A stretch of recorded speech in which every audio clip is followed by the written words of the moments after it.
দুর্ভাগ্যজনক দুর্ভাগ্য এই জাতি 2003-4 সালের আগে এই রাস্তাটি কেউ খেয়াল করেনি।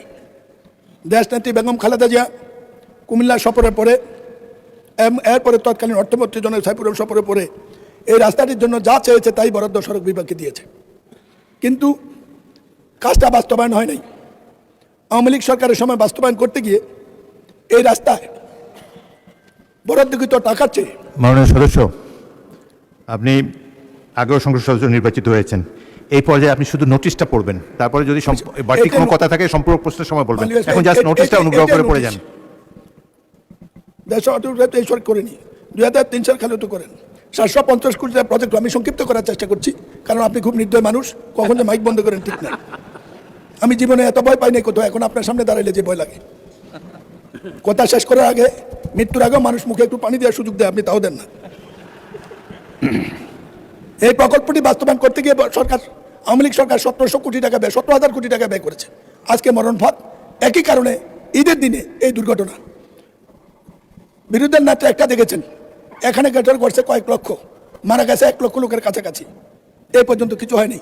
আমাদের নতুন যোগাযোগ মন্ত্রী বা সড়ক সেতু মন্ত্রীর সাথে দেখা হয়েছে, আমার মনে হয় তিনি ব্যাপারটা অনুভব করেছেন, কিন্তু জাতি হিসেবে এটা না দেখলে এই মরণ ফাঁদ থেকে রক্ষা পাওয়া যাবে না।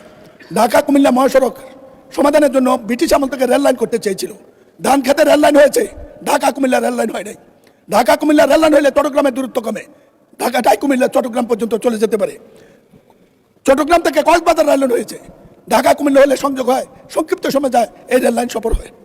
মাননীয় স্পিকার, প্রতিবাদের মুখে গত সরকার সড়ক বিভাগের লোকদেরকে টাকা দিতে চেয়েছিল ক্ষতিপূরণ, পত্রিকা আছে গত পরশু দিনের, 25,000 কোটি টাকা তহবিলে আছে শুনেছি। আমার এলাকার এই 16,000 লোকের মধ্যে যাদের লাশও আমরা পাইনি, ভর্তা পেয়েছি, ভর্তা, তাদের কোনো পরিবারকে 10 টাকাও দেওয়া হয় নাই। একটি অমানবিক মরণ ফাঁদ, 50 বছর যাবত লড়াই করতে কিছুই করতে পারিনি। আশা ছিল এই সংসদ আসলে কিছু করব। আজকে অন্তত প্রশ্নোত্তর আকারে এটা দিয়েছি, মাননীয় মন্ত্রীকে অবহিত করেছি, মাননীয় প্রধানমন্ত্রীকে সিঙ্গাপুর থেকে চিকিৎসার ব্যবস্থা চিঠি দিয়েছি। আমার এখন কুমিল্লা যেতে ভয় লাগে, কি জবাব দেব? আপনার মাধ্যমে সংসদের কাছে, আমার সরকারের কাছে এই জবাবটা জানতে চাই, কি জবাব দেব? মন্ত্রী সাহেবকে সফর করতে বলেছি, তিনি সচিব সাহেবকে পাঠিয়েছেন। আমি বলি, আপনি 3টা মন্ত্রী, এরকম সৌভাগ্য বাংলাদেশে এর আগে কারো হয় নাই। দয়া করে কুমিল্লা আসেন, আমাদেরকে বাঁচান, ভোটার ইজ্জতটা রক্ষা করতে দেন, বৃদ্ধ বয়স্কে মানুষকে জবাব দিতে দেন। লাশের মিছিল কতদিন আর বহন করবো একটু বলে দেন। ধন্যবাদ মাননীয় স্পিকার।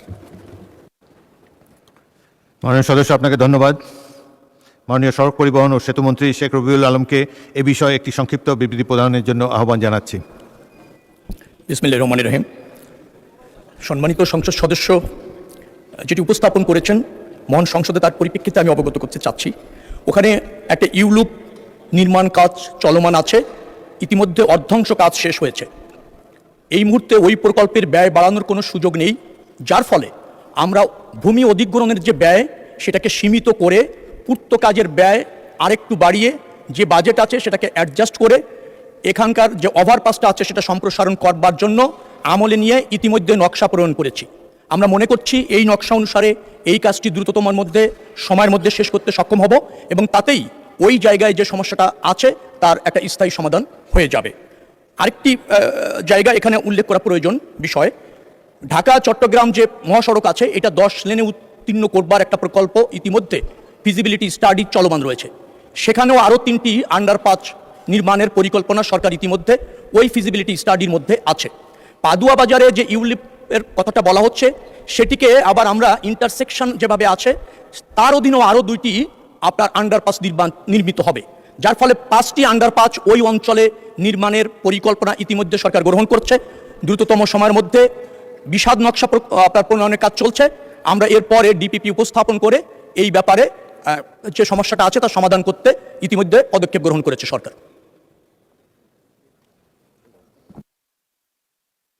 ধন্যবাদ মাননীয় মন্ত্রী। মাননীয় সদস্য জনাব মোহাম্মদ মনিরুল হক চৌধুরী, আপনি এ সম্পর্কে একটি প্রশ্ন করতে পারেন। মাননীয় স্পিকার, যে কোনো সময় সবচেয়ে বেশি হতাশ হলাম। আওয়ামী লীগের সময় যে বক্তব্য দিয়েছে মন্ত্রী সাহেব সেটাই দিয়েছেন। আমি প্রশ্ন করেছি 750 কোটির জায়গায় 17 কোটি টাকা, 17,000 কোটি টাকা খরচ হলো বলে শুনছি। আন্ডারপাস কোথায় গেল, ওভারপাস কোথায় গেল, এবং অনুমোদিত ওভারপাসটি কেন হলো না? আরেকটি রাস্তা হলো, এখানে ব্যারিকেড দিয়ে রাস্তা বন্ধ করে দিল কুত্তামার্কা নির্বাচনের সময় 14 সালে। 14 সাল থেকে এত লোক মারা গেল, একজন লোক ক্ষতিপূরণ কেন কেন মন্ত্রী মহোদয় বলছেন ওভারপাস হবে, এক্সপ্রেস হয়ে হবে, এই রবীন্দ্রসঙ্গীত বহু শুনেছি। মানুষ পেক আমাদেরকে শান্তি মনে মরতে দেন।